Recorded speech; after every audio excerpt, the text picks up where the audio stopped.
Assalamu alaikum wa rahmatullahi wa barakatuhu. Alhamdulillah, alhamdulillahi rabbil alameen, wassalatu wassalamu ala ashrafil anbiya al mursaleen, wa ala alihi wa ashabi ajmain. Respected brothers and sisters, welcome to this week's ICNA ILF Understanding the Quran series. Inshallah, we'll be continuing the study of Surah Yusuf. This week, verses 99 to 101. Today's session, inshallah, will be delivered by Dr. Abu Abdurahman. جزاك الله خير أخي بارك الله فيك. بسم الله الرحمن الرحيم الحمد لله رب العالمين والصلاة والسلام على أشرف المرسلين وعلى آله وصحبه والتابعين أما بعد. Inshallah, I will resume our tafsir session from the book of Allah Jalla wa Ala, and we are at Surah Yusuf. Today inshallah we'll cover the ayahs 99 to 101, and that will conclude actually the story of Yusuf. Not the Surah of Yusuf, but just the story of Yusuf alayhi salam. We are قوله تعالى بعد أعوذ بالله من الشيطان الرجيم فلما دخلوا على يوسف آوى إليه أبويه وقال ادخلوا مصر إن شاء الله آمنين ورفع أبويه على العرش وخروا له سجدا وقال يا أبت هذا تأويل رؤياي من قبل قد جعلها ربي حقا وقد أحسن بي إذ أخرجني من السجن وجاء بكم من البدو من بعد أن نزغ الشيطان بيني وبين إخوتي إن ربي لطيف لما يشاء إنه هو العليم الحكيم ربي قد آتيتني من الملك وعلمتني من تأويل الأحاديث فاطر السماوات والأرض أنت ولي في الدنيا والآخرة توفني مسلما وألحقني بالصالحين. جزاك الله خيرا يا أخي. So the first ayah 99 فلما دخلوا على يوسف, when they entered into the presence of Yusuf. So just to pick up the thread of the story of Yusuf alayhi salam, when his father regained his eyesight, and he was told about the status of Yusuf and who he became after they were ready and they were prepared to go from Canaan and travel from Canaan, Palestine now, to Egypt, subhanAllah, to meet Yusuf. So in this ayah we have two words, dakhalu, twice, when they entered upon Yusuf, and then he said, enter Egypt. So there are two entrances. The scholar, they said, obviously, he will not tell them enter Egypt unless they already entered Egypt, which means they entered outside of Egypt first, which means Yusuf alayhi salam, he met them outside Egypt before, and then when he met his father and his parents, and then he told them, enter Egypt, inshallah, aminin. These three ayat, subhanAllah, there is a lot to cover and to talk about, and there's a lot of tafsir that I read, like several tafsir, and there are a lot of details. I'm going to try to focus exactly as much as possible on the most important details. And I found that Tafsir ibn Kathir rahimahullah is very concise, and he mentioned exactly or concluded, basically he summed up the whole khilaf and the details in this ayat, because at the end they want to talk about something very important in subhanAllah that we can benefit from out of Surah Yusuf alayhi salam. So he's saying here, rahimahullah, Ibn Kathir, that Allah Jalla wa Ala is telling us from Yaqub when he was when Yaqub arrival to Yusuf with his family. He said Yusuf alayhi salam came out along with the Umara of Misr, all the royal families and the noble of Misr, alongside also it was said even the Malik of Misr, Al-Aziz back then, because Yusuf is not the Malik yet. Yusuf, so the king of Egypt back then, he came as well, all of them, to receive and meet Nabiullah Yaqub alayhi salam. It was said that they came almost like in 4,000 soldiers as well, all of that just to meet Yaqub alayhi salam. I remember Yaqub and his family, all they're about like 93 men and women. He said, قوله تعالى آوى إليه أبويه. When he said, before we got to the آوى إليه أبويه أي ضم إليه أبويه. So he, subhanallah, he hugged his parents. آوى بمعنى ضم here in some of the tafsir. Suddi, he said, here what was with his father was his aunt, خالته. So they said his mother died when he was very young, according to some of the Israelites. Ibn Jarir rahimahullah, he kind of debunked that theory or that statement, and he said لم يقم دليل على موت أمه. There is no proof whatsoever that his mother died, and what appears from the Quran that it's still alive, because the word abawain in Arabic refers to the word parents, refers to what? Mother and father, not the father and the khala, which is his mother's sister. So the Rajh, wallahu a'lam, that still abawain applies to actual his parents, unless we have really explicit proof that his mother, passed away and his father married her sister afterwards. Otherwise, abawain will remain the same meaning as abawain, which is the parents. وَقَالُ ادْخُلُوا مِصْرَ إِنْ شَاءَ اللَّهُ آمِنِينَ. By the will of Allah, safe. Safe from what? Scholars, they said safe from the famine, the drought that they used to suffer from, because Egypt now is much, much better a place after these circumstances, after the years of qaht, after the 7 years of drought and famine. And also aminin, also safe from any harm that you may receive somewhere else or another place. So he gave them that safety, subhanallah, and he gave them that jawar, what's called in the tafsir. وَرَفَعَ أَبَوَيْهِ عَلَى الْعَرْشِ. Then he raised his parents upon the arsh. Al-arsh in the tafsir, قال ابن عباس رضي الله عنهما أي السرير أي أجلسهما معه على سريره. The throne here is referring to the bed. So he made them sit next to him on his bed. وَخَرُّوا لَهُ سُجَدًا. And they all prostrated to him. They all made sujood for Yusuf alayhi salam. Who them? Obviously, who kharru, they made. Who they? Obviously, his parents, the rest of his brothers, and they were 11 men. Now we'll talk a little bit more about the benefits of this hukm of sujood and why not. Because some of the tafsir, they said here وَخَرُّوا لَهُ سُجَدًا أي خَرُّوا سُجَدًا لله. They made sujood for Allah as a sujood of shukr, as a sujood of thankfulness and gratitude. However, in Arabic language, وَخَرُّوا لَهُ سُجَدًا, the word ha goes to the closest pronoun. That dhamir goes to closest subject, which is here Yusuf, because who did the raise? وَرَفَعَ أَبَوَيْهِ. Who did that? Yusuf did that, and then خَرُّوا لَهُ. In Arabic language, when the ha, or it's here in English him or his, that always refers to the closest subject that's mentioned in the sentence, and therefore, according to Arabic language, here it's to Yusuf. They made sujood exactly to Yusuf, and that's the rajah from the tafsir. Then he said, عليه السلام, قال يا أبتي هذا تأويل رؤيا من قبل. He said, oh my father, this is exactly the interpretation of my dream before. أي التي كان قصها على به من قبل. This is exactly the one that I told you before. And Ibn Kathir rahimahullah, here talking about the sujood, he said it was permissible in their legislations and their code of religion, or that if someone makes salam, young one on the older one, they make sujood for them. And he said it was still permissible from that time all the way to the time of Isa alayhi salam, and became haram in this ummah, became haram in this millah and this religion. And this sujood is only specific for Allah Jalla wa Ala, the Lord of the worlds. And this is the statement from Qatada wa ghayruh rahimahullah. And he mentioned a hadith في صحيح مسلم صحيح بخاري too. النبي صلى الله عليه وسلم, he said لو كنت آمرا أحدا يسجد لأحد لأمرت المرأة أن تسجد لزوجها لعظم حقه عليها.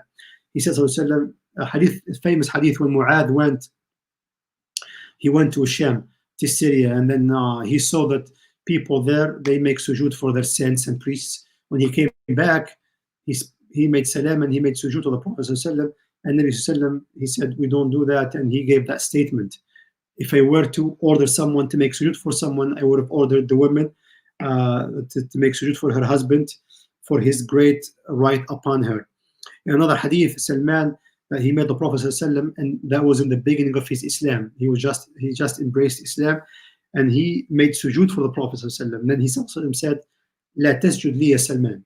Do not make sujood for me, O Salman. Wasjud lil hayy alladhi la yamut, and make sujood for the all living, the one that does not die. So again, he said, وَالْغَرْضُ أَنَّ هَذَا كَانَ جَائِزًا فِي شَرْعِهِمْ. The bottom line, that this is permissible in the Sharia of Yusuf alayhi salam.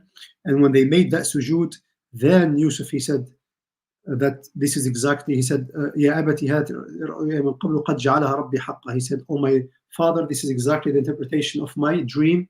Indeed, my Lord made it come true." So subhanallah, that dream that was after 40 years in some narrations, and some they said even 83 years, it came true. I had a This is exactly what the dream became afterwards, that the sun and the moon, that's his parents, the mother and the father, and the 11 planets that he saw them making sujood for him are there none but his brothers, all of them, subhanallah. قد جعلها ربي حقا أي صحيحة صدقا. That Allah made it come true, meaning صحيحة صدقا, true and trustworthy. يذكر نعمة الله عليه. Here, Ibn Kathir said he's mentioning the blessings and the bounty of Allah upon him. And he did not stop right there. He continued عليه السلام, and he said وقد أحسن بي إذ أخرجني من السجن وجاء بكم البدو. And he excelled to me, ay Rabbi, my Lord, ay Allah, when he brought me out of prison and brought you from the countryside, from the Badu or the Badia. Like Ibn Jarir said, there used to be people of Badia, people of countryside, and people of Mashia, people of cattle and animals. Subhanallah, it's worth mentioning here that Yusuf alayhi salam, and look at this, subhanallah, the eloquence of the prophets, and the high mannerism of Yusuf alayhi salam, when he was telling, imagine, subhanallah, somebody like in our time, like that you go through a lot of hardships, a lot. Yusuf alayhi salam, he was a child, and he went through a lot, and he hasn't seen his parents for decades, for many decades. And imagine, what would you say the moment that you see your parents? What would you tell them, subhanallah, about everything that you've been through? Yusuf alayhi salam, subhanallah, he in this ayah changed the order of things, changed the order of events. Obviously, he was shot, he was thrown in a well, then he was sold as a slave, and then he was put in prison against his own will because he didn't want to do something that he believes it will make Allah angry upon him. He skipped that, subhanallah. He went straight to the fact that Allah brought him out of prison and did not mention anything that happened before, right?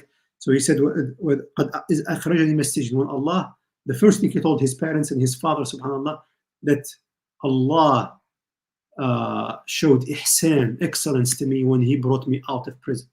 And he did not mention anything that happened before. Scholars, they said, subhanallah, here, even though he used the word sijn, and he did not refer to the sijn that he was in when he was thrown in the well, because he was in a small, tiny prison also in that well for a period of time.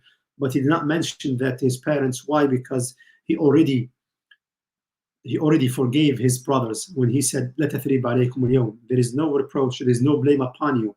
And it would have been inappropriate in the sight of a prophet to bring that up and embarrass his brothers, who are prophets as well, and mention that already. That's why he did not mention even that effect, subhanAllah. He already skipped that, skipped the whole thing straight to even entering the prison, or the reason why he entered prison in the first place. He did not mention that to his parents, subhanAllah. He just mentioned the favor of Allah upon him, which Allah got him out of prison, brought him out of prison, and brought his family to meet him after long, subhanAllah, after long distance and long period of time, after hardships and disappointments and longing to meet each other, subhanallah. And then he went to say, من بعد أن نزغ الشيطان بيني وبين إخوتي. After, subhanallah, shaitan, after Satan caused that rift between me and my brothers. Now, subhanallah, he's using a different statement to show again the adab, subhanallah, the nobility of the mannerism of Yusuf alayhi salam. La ilaha illallah. Obviously, his brothers did that to him. However, he's referring and he's making the cause of that. The reason is shaitan. He kind of like, this is the handiwork of shaitan. La'anahullah. He is the one who caused that rift between me and my brothers. They were young, they did not know what to do, and they would never do that unless shaitan persuaded them, and shaitan had waswasa for them to do what they did to me. Subhanallah. So out of his adab with his father, not to also remind him of exactly the incidents and not to shame and embarrass his brothers, he's saying that shaitan is the one, subhanallah, who caused that rift between me and my brothers. And then he said, Inna Rabbi latifun lima yasha. Subhanallah, indeed my Lord is gentle, is kind to what he wills, is settled to what he wills. أي إذا أراد أمرا قيض له أسباب مقدرة. Meaning, when Allah wills something, he will provide the reasons for that decree and to make it easy and to occur and take place exactly at the right time and the right moment. Why? إنه هو العليم, because indeed he's all-knowing, بمصالح عباده, with the affairs of his servants. الحكيم, the wise, the all-wise, في أقواله وأفعاله وقضائه وقدره وما يختاره ويريده, is the wise and all-wise in his statements, in his actions, in his decree, subhanallah, in everything he chooses and wants and wills. Subhanallah. قال محمد بن إسحاق ذكروا والله أعلم. They mentioned, and Allah knows best, أن غيبة يوسف عن يعقوب كان 18 سنة. It was mentioned that the disappearance or the time between Yusuf and Yaqub and the meeting was about 18 years. In some of the books was 40 years. And like I mentioned also before, some they said even 70 or 83 years. That's how far, subhanallah, they were apart. And it said also that Yaqub alayhi salam stayed with Yusuf in Misr after he came Egypt 70 years. Then Allah took him. In other narration, it says also like 18, some 21 years. So there are many narrations, Allahu A'lam, which one is the most authentic one. But he stayed with his father, with his son Yusuf alayhi salam, for many years until he died exactly in Egypt. وقال عبد الله بن شداد اجتمع آل يعقوب إلى يوسف بمصر وهم 86 إنسانا. Abdullah ibn Shaddad rahimahullah said, the family of Yaqub, when they met Yusuf alayhi salam in Egypt, they were about 86 person, young and old, male and female. وخرجوا منها وهم 600,000 ونيف. And they exited Egypt, and there were about 600,000 and some, in some narrations 670,000. Subhanallah. They entered 90 something or 80 something. They left over 600,000 when Fir'aun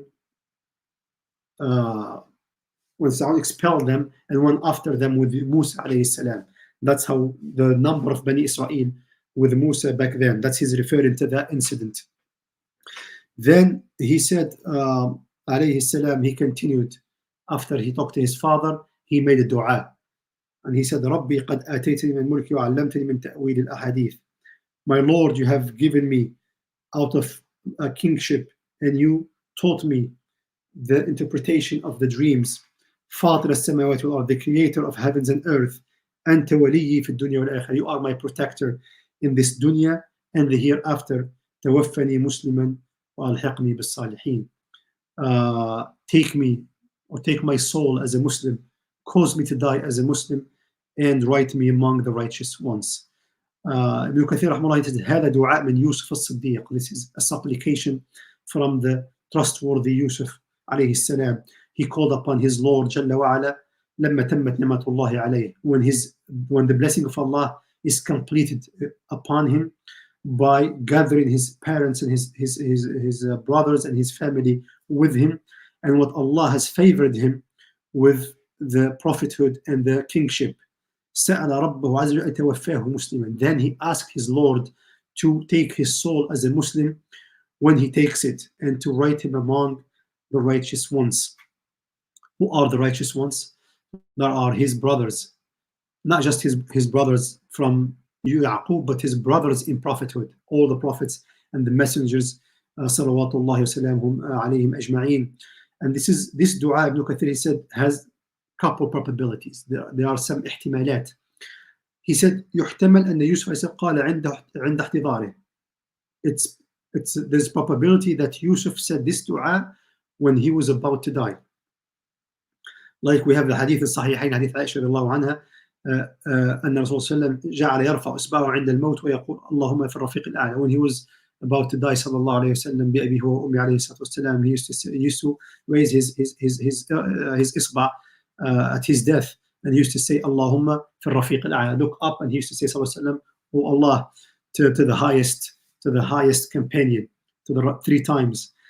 The second possibility, يحتمل أنه سأل الوفاة على الإسلام واللحاق بالصالحين إذا جاء أجله وانقضى عمره. That he asked to die as Muslims, or the state of Islam, and to be written among the righteous one when his ajal, when his time and his comes, and his age is about to be done. لا أنه سأله ذلك منجزا, not because he asked that at that moment intentionally. Like when someone make dua for someone else, he would say أماتك الله الإسلام, may Allah cause you to die on Islam. And another da'i would say اللهم أحينا مسلمين وتوفنا مسلمين والحقنا بالصالحين اللهم آمين اللهم آمين. Someone else would make dua and he would say, oh Allah, make us live as Muslims, take us as Muslims, and write us among the righteous ones. And he said the third one possibility, ويحتمل أنه سأل ذلك منجزا وكان ذلك سائغا في ملتهم. It's possible that he asked that intentionally at that moment for Allah to take him and take his soul as a Muslim, and that was permissible in their religion, in their millah. كما قال قتادة, and there is a reason for that, subhanallah. لما جمع الله شمله, when Allah gathered his shaml, his family, and bestowed and granted him the coolness of his eye, and that day he was full of this dunya and its mulk and its kingdomship and its bahja and its navara and its beauty and its joy. اشتاق إلى الصالحين قبله. At that time he longed, alayhi salam, to the righteous one before him. Subhanallah. He gathered everything. He possesses everything. Subhanallah. Now I have everything, oh Allah. I want the best. The best is to go to Jannah and meet the Salihin. So he asked that moment. قال كان ابن عباس يقول ما تمنى نبي قط الموت قبل يوسف عليه السلام. There was no prophet that wished for death before Yusuf عليه السلام. However, Ibn Kathir رحمه الله, he said ولكن هذا لا يجوز في شريعتنا. However, this is not permissible in our sharia, in our deen. Why? Because of a hadith in Bukhari and Muslim. حديث النبي صلى الله عليه وسلم لا يتمنين أحدكم الموت لضر نزل به. None of you should seek or ask for death because of a harm that descend upon him. إما محسن فيزداد. Either he's excelling to increase in excellence, وإما مسيئا فلعله يستعتب. Or otherwise, or he's in error, or he's a sinner, that he might be admonished. ولكن ليقل, however, let him say, اللهم احيني ما كانت الحياة خيرا لي. Oh Allah, make me alive as long as life is better for me.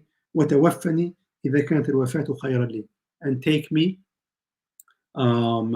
my soul if death is better for me. Subhanallah. This is very clear hadith, explicit, has no interpretation, that yes, Nabi Sallam, he forbade to seek to ask for death because of a hardship or because of worldly thing or a depression or something that you can't handle this dunya.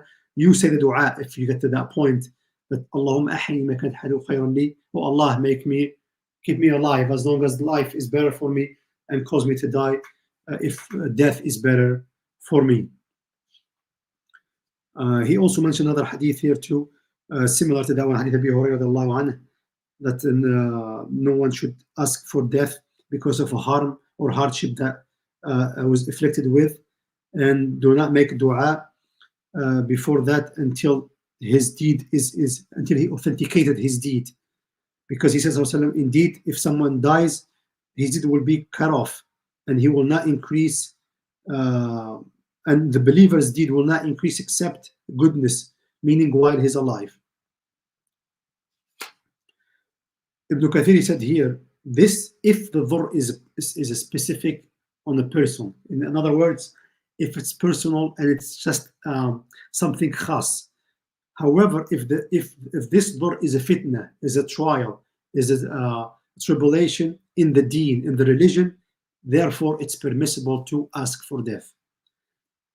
Now he brought another evidence to support this claim, rahimahullah. He went to the Quran and he said, look at the magicians, their story with Fir'aun when they were threatened to be killed. What did they say? قالوا ربنا أفرغ علينا صبرا وتوفنا مسلمين. Oh, our Lord, bestow or pour upon us patience and take our souls as Muslims. Subhanallah. And the same thing also he brought ayah from Surah Maryam when she said, يا ليتني مت قبل هذا وكنت نسيا منسيا. I wish that I died before this and it was completely forgotten.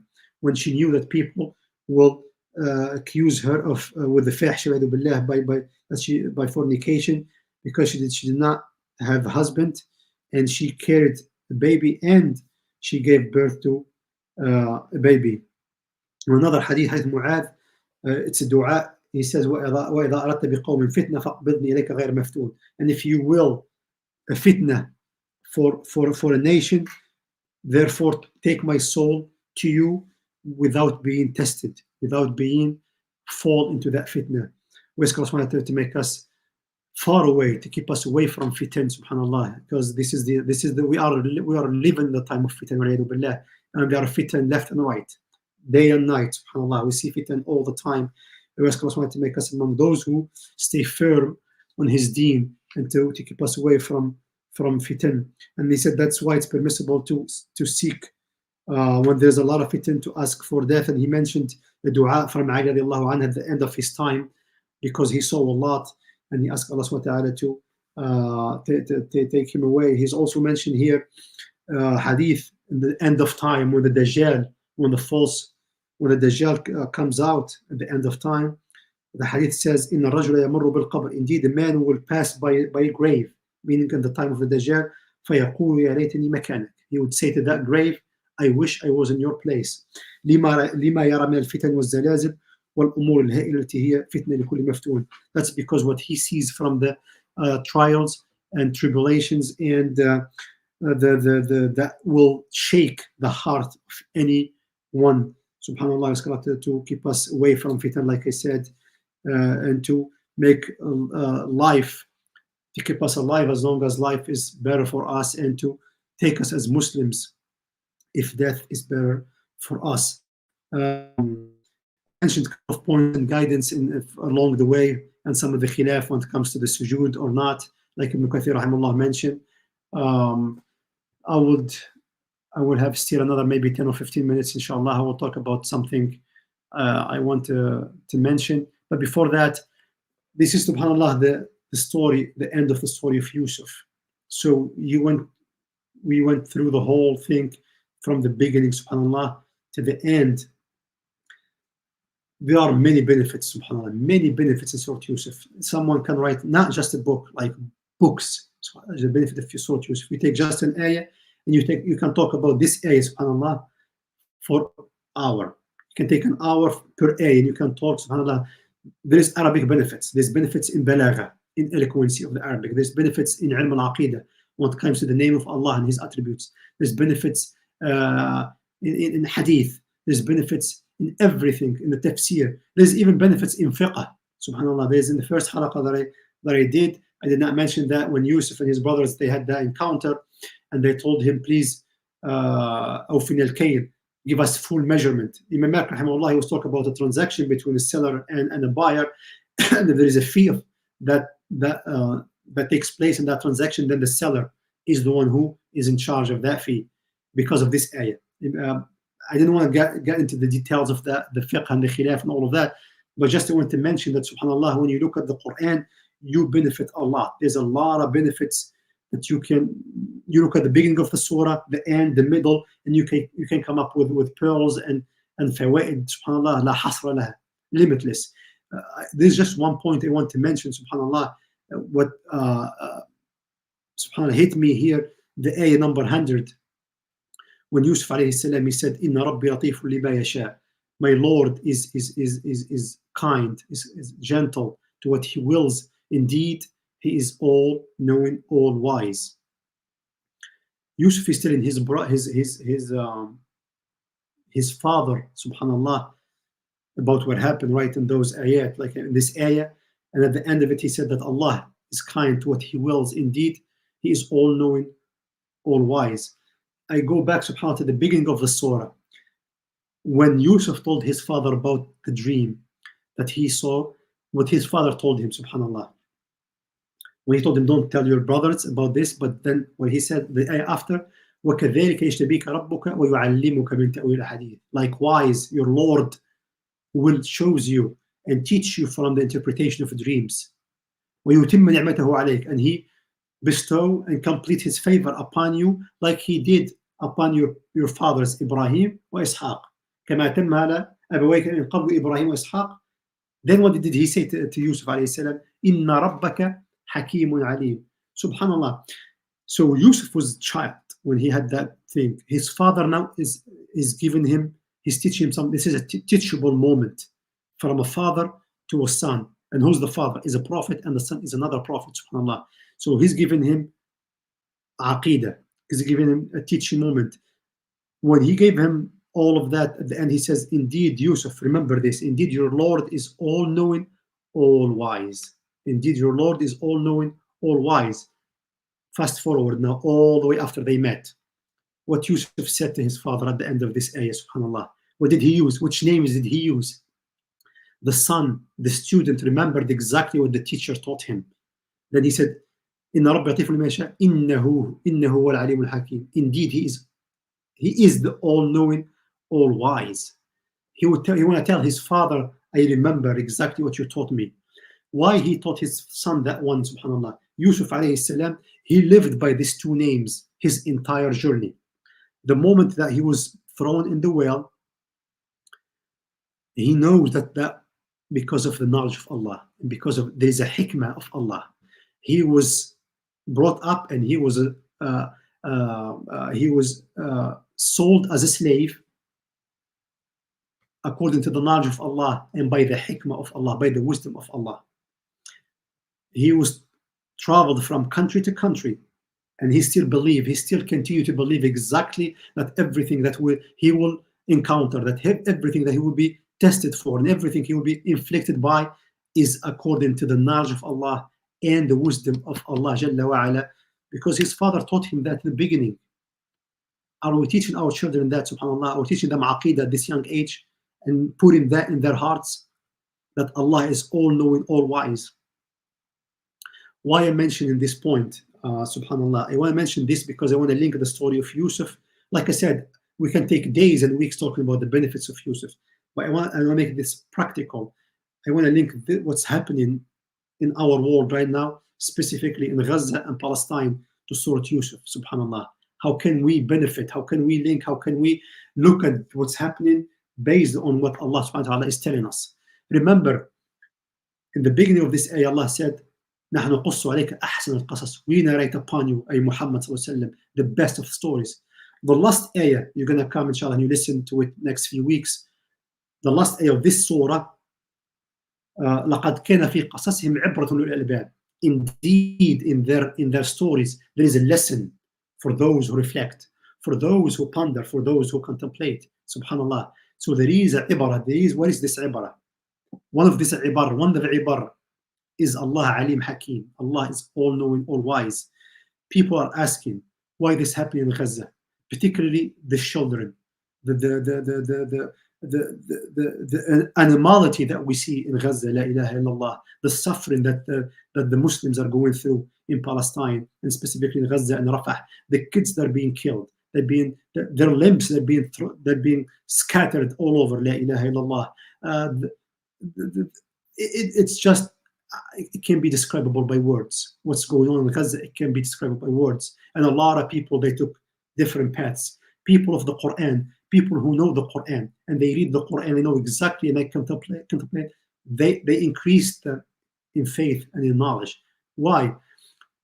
Because they know that everything is happening according to what? To the Alim al-Hakim, all-knowing, all-wise. Some people, unfortunately, they're rapidly losing their faith. And they're asking, why is this happening to those people? Where is Allah? Where is Allah? Why Allah is not doing anything for these children? That some Muslims or some people who claim they're Muslims, they're saying that. Forget about the non-Muslims. Non-Muslims, actually, there's a different shift in mindset now. People before they used to doubt Allah, and they would say, why me? Why this is happening to me? And after everything they're seeing now online and everything they're seeing live, they're saying, why not me? Why then? Why not me? SubhanAllah, there is a shift in the global mindset that's happening because what happened in Gaza, because of the perseverance and the endurance and the patience these people are showing the world, us and the world, SubhanAllah. And that's the survival guilt. They're asking, why us? Why not us? Why them? Why not us? SubhanAllah. Because of the howl and the terrible things that they're seeing every single day, every single moment that you open the news or you cut your phone, SubhanAllah, you just see an image that you cannot even see. Our hearts is fed up, la ilaha illallah. The hearts of the believers are fed up. La ilaha. Ask Allah subhanahu wa ta'ala to grant them victory as soon as possible. Ask Allah subhanahu wa ta'ala to be with them, to be with their children, to be with their widows, to be with their elderly, to be with the believers, with the mujahideen in his path, and to grant them victory and nasr over the Zionists, the mujrimeen, the criminals. Subhanallah. Again, just to come back to the point, we should not lose hope. We should always look at the bigger picture. There has to be wisdom, subhanallah. There has to be wisdom behind all of this, what's happening in Gaza or Palestine. I give another example. You look at Surah Al-Qasas, right? Look at Musa alayhi salam. How many mothers of Bani Israel, like Israelite mothers, they give birth to their kids, and Fir'aun guards are exactly at the entrance of every door. As soon as they hear a baby crying, if it's a boy, he's ready with his dagger, with his knife to slaughter and to cut that, subhanallah, that soft neck of that baby. Thousands and thousands of women are suffering and kids were killed because of Fir'aun. Listen, subhanAllah, to this ayah in Surah Al-Qasas. It talks exactly about what's happening to us and what's happening in Gaza. Allah Jalla said in the beginning of Surah Al-Qasas, وَنُرِيدُ أَن نَمُنَّ عَلَى الَّذِينَ صُضِعِفُوا, and we want to bestow our favor upon those who were oppressed. وَنُمَكِّنَ لَهُمْ فِي الْأَرْضِ وَنُرِيدُ أَن نَمُنَّ عَلَى الَّذِينَ صُضِعِفُوا وَنُمَكِّنَ لَهُمْ فِي الْأَرْضِ, and we establish them in the land. وَنَجْعَلَهُمُ الْوَارِثِينَ, and we make them the heirs, the inheritors. وَنُرِيدُ أَن نُمَكِّنَ لَهُمْ فِي الْأَرْضِ, and we want to give them establishment in earth. وَنُرِيَ فِرْعَوْنَ وَهَامَانَ وَجُنُودَهُمَا مِنْهُمْ مَا كَانُوا يَحْذَرُونَ, and we will show Fir'aun and Haman and their soldiers the very thing they used to fear of them. La ilaha illallah. They're killing kids. Fir'aun, he was killing because he was afraid that a person, another one from them, who will come and who will destroy his arsh, his throne. And that's exactly what happened. Despite all of those thousands of kids that were killed and all of that ashes, subhanAllah, all that destruction that took place, Musa came, subhanAllah. Musa came out as a child. He was thrown in the Nile, and he came out, and he was the reason, subhanAllah, for redemption in saving the entire Bani Israel, that Egyptian, that Bani Israel community back then, and Fir'aun. La ilaha illallah. So the hikmah of Allah, either we know it or we don't, we just have to submit. La ilaha illallah. And we ask Allah, from these ashes, from these kids that will die, they will come. Allah is forging leaders for this ummah. Subhanallah, they will come. They will follow the book of Allah, and He will grant them victory against Netanyahu, Joe Biden, and their soldiers. They're exactly the same. That guy is like Fir'aun, Netanyahu. Joe Biden is exactly like Haman, and their shoulders are their soldiers. They exactly are fearing of Muslims, and the Muslims of Gaza in particularly, those who memorize Quran, those who are studying Quran right now, that are so afraid of them.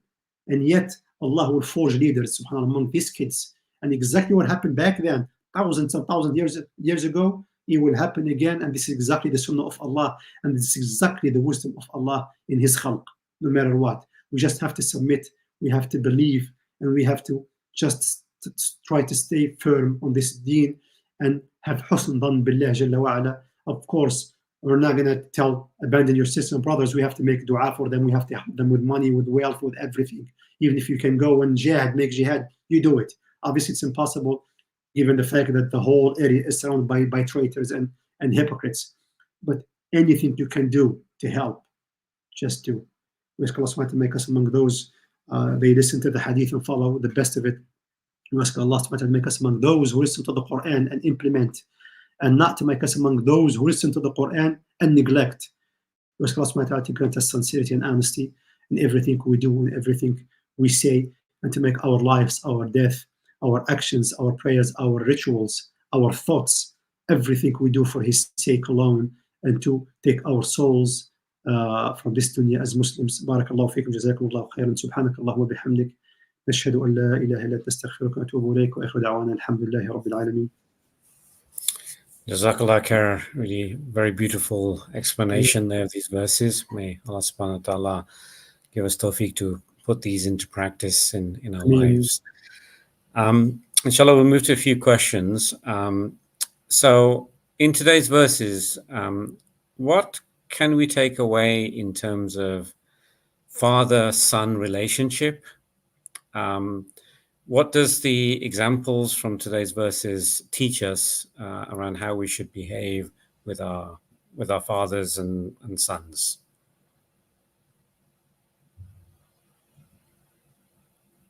I think Brother Ishfaq, I think he disconnected. Okay, not to worry. Maybe wait. Yeah, he's here. Okay. Lost connection. No problem. Yeah. Did you get the question, or shall I repeat again? Please repeat. Yeah, I did not get the question. Yeah.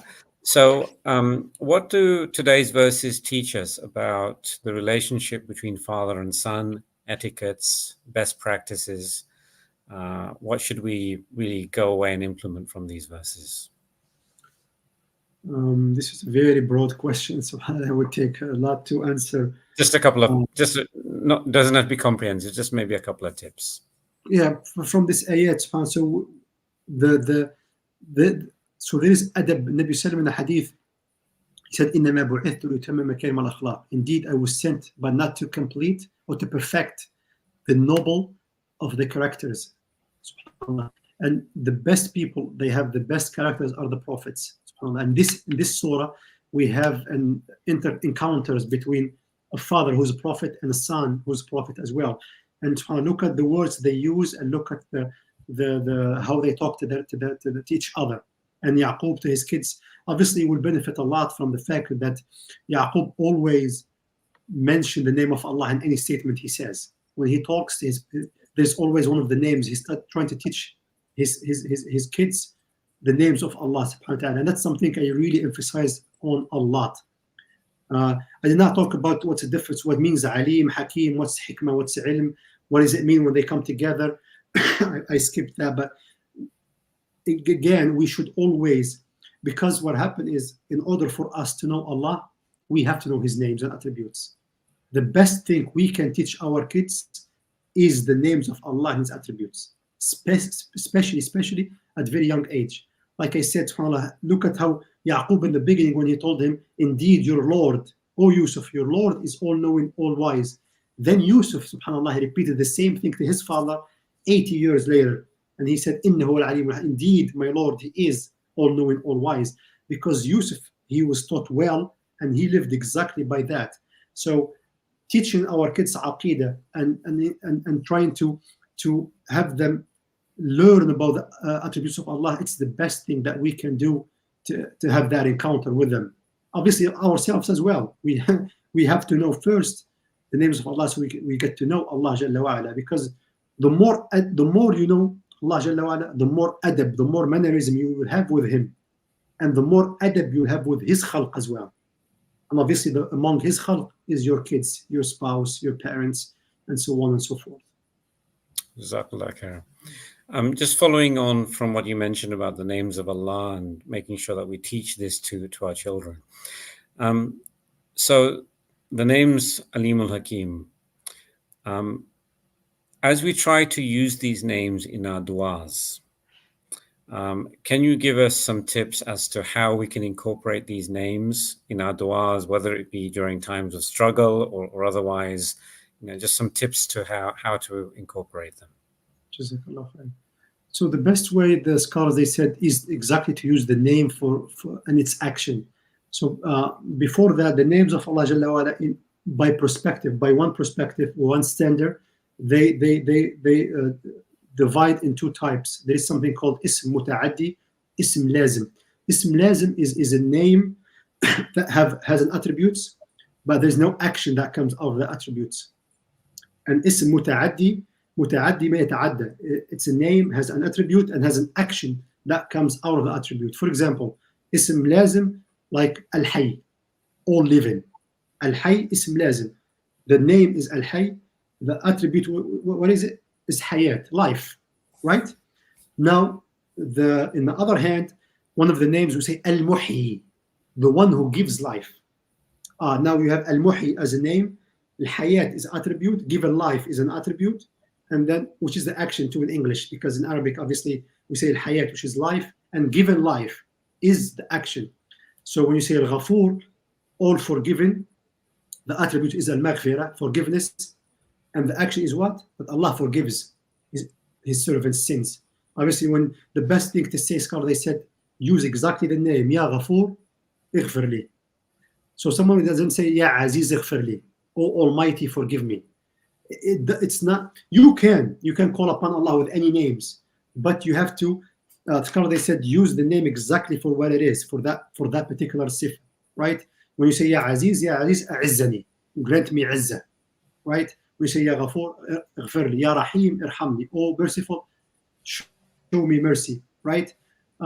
Ya Hakim, grant me hikmah, oh all wise, grant me wisdom, oh all knowing, grant me knowledge, grant me beneficial knowledge.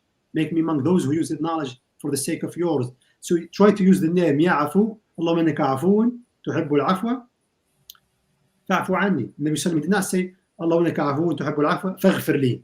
He could have said that, but he sticked exactly to the same attribute and the same action that comes from the name. Afu loves to give afu, pardon me, therefore pardon me. So that's one of the Ya Razzaq urzuqni, oh the provider, provide for me, right? So that's the best thing, how we can use the names of Allah, by using exactly the fi'l of that name when you call upon him. I hope I answered the question. Maybe. No, very good. MashaAllah, very good. And final question, inshallah. When Yusuf alayhi salam said that it was shaitan that sowed enmity between himself and his brothers, when we find that we have difficult relationships, there's some tension in our relationships, what are the different causes of that? And is it always shaitan, or are there other explanations for enmity between people? That's a good question. So as we know, the scholars, they would say أعداء المؤمن, if I remember correctly, أعداء المؤمن خمسة. The enemies of a believer are 5. Shaitan, number 1. Satan is number 1 enemy. Number 2, his soul.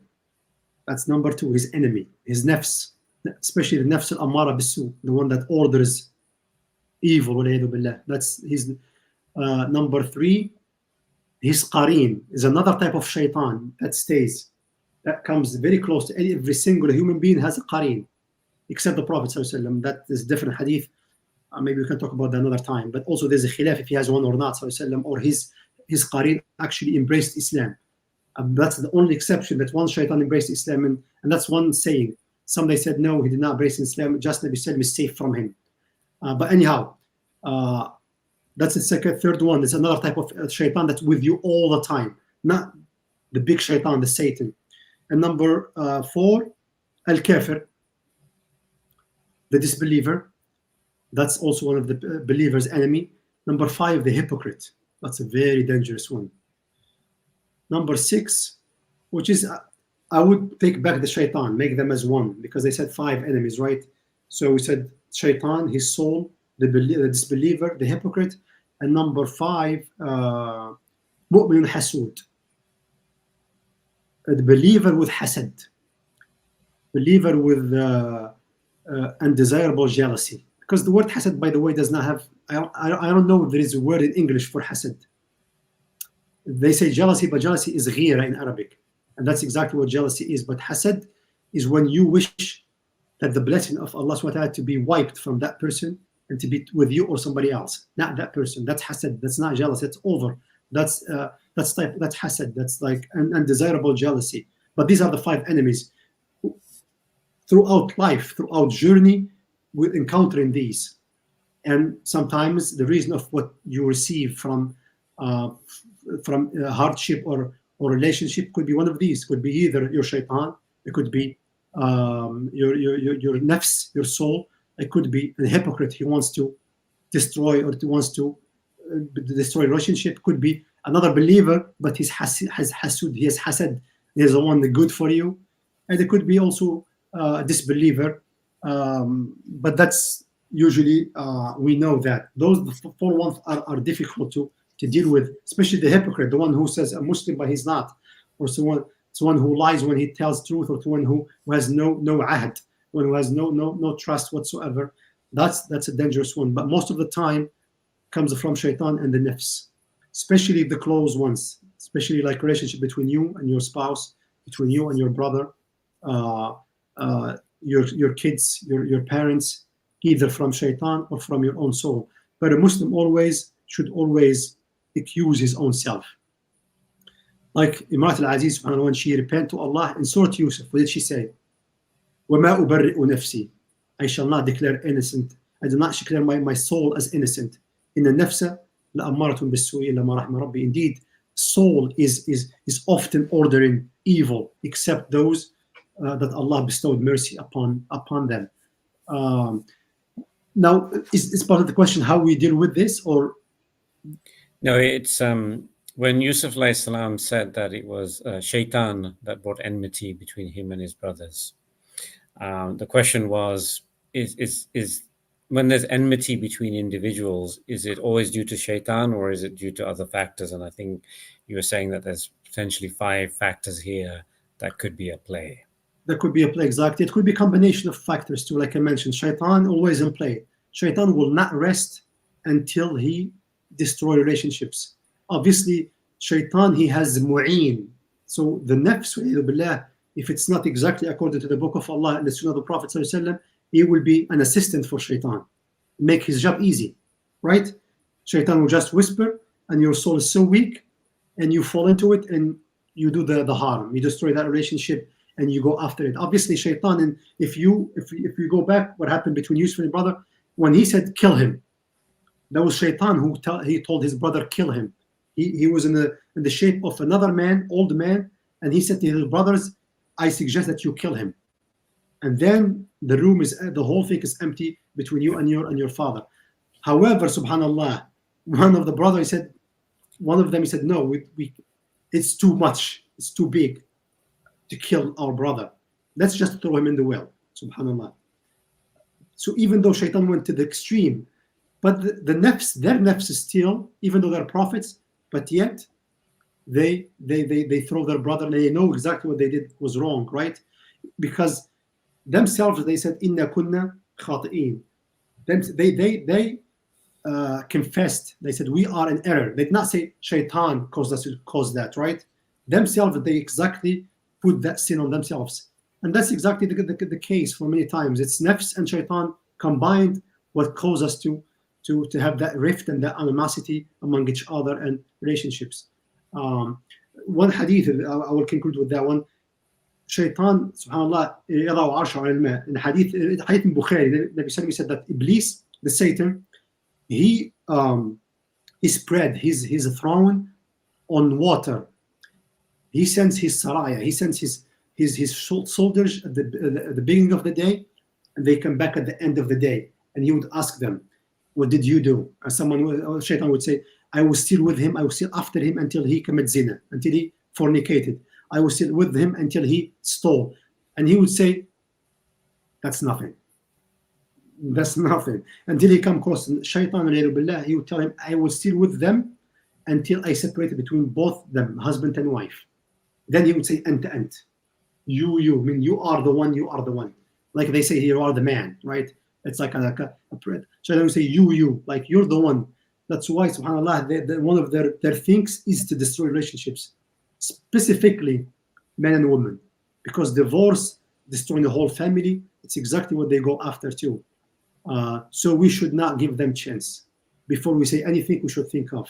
If you're angry, because Nabi Sallam, subhanAllah, and Allah in this deen gave us all the tools to use before we get to that point. We have the isti'adha, we have to make wudu. If you're angry, you change your status. If you're standing, you sit down, you status, you leave, you wash yourself with water, you take a shower, pour water on you, because shaitan is from fire. And water put out fire. That's the hadith, subhanAllah. So, but this comes with practice, comes with remember this hadith in your back mind, comes with experience and all of that. Wallahu a'lam. Jazakallah khair. May Allah reward you. May Allah give us all tawfiq to implement what we've learned today in our One lives. thing, if you don't mind, yeah. I'm so sorry, I forgot. No, last time, I think there was a question about al-afu al-ghafur. I said I'm going to look it up and let them know. Briefly, so some scholars, they said for the afu al-ghafur, the rule may apply to the one that I mentioned last time. إذا اجتمع افترق وإذا افترق اجتمع. When they meet, they part ways. When they part ways, they meet. When they meet in the same context, they part ways in meanings. When they part ways in context, they meet in meanings, which means if afu is mentioned, maghfirah is included, forgiveness is included. If maghfirah is mentioned by itself, then pardon is also included. Now, when they combined, they have different meanings. Some scholars, they said al-afu is the one who forgives the shortcoming of the wajibat, of the obligations, obligatory things. And Ghafur is the one who forgives the sayyi'at, the sins. So when we talk about afu and maghfirah, afu is for the shortcomings, and maghfirah, forgiveness, is for the sins. When someone commits sins, it's maghfirah. When there's shortcoming, there's afu. They said why? Because the word, the afu al-ghafur, actually came in the ayah of tayammum in Surah Al-Ma'idah. For the one who cannot use water, he has to make tayammum because there's shortcoming there. He's unable to do something that Allah ordered him to do. Therefore, Allah said He's all pardoned or forgiven. So afu comes for shortcomings toward the obligations, and ghafur, when they come together, ghafur for forgiving the sins. Wallahu a'lam. Jazakumullah khair. Jazakallah khair. Well, yeah. Thank you for that follow-up. So that with that we'll end. We'll continue inshallah same time, 9 p.m. Eastern time next Wednesday. Subhanaka Allahumma wa bihamdik. Ashhadu an la ilaha illa ant. Astaghfiruka wa atubu ilayk. A'udhu billahi minash shaitanir rajim. Bismillahir rahmanir rahim. Wal asr. Innal insana lafi khusr. Illa alladhina amanu wa amilus salihat. Wa tawasaw bil haqqi wa tawasaw bis sabr. Sadaqallahu al-azim. Assalamu alaikum wa rahmatullahi wa barakatuh. Jazakallah. Allahu Akbar.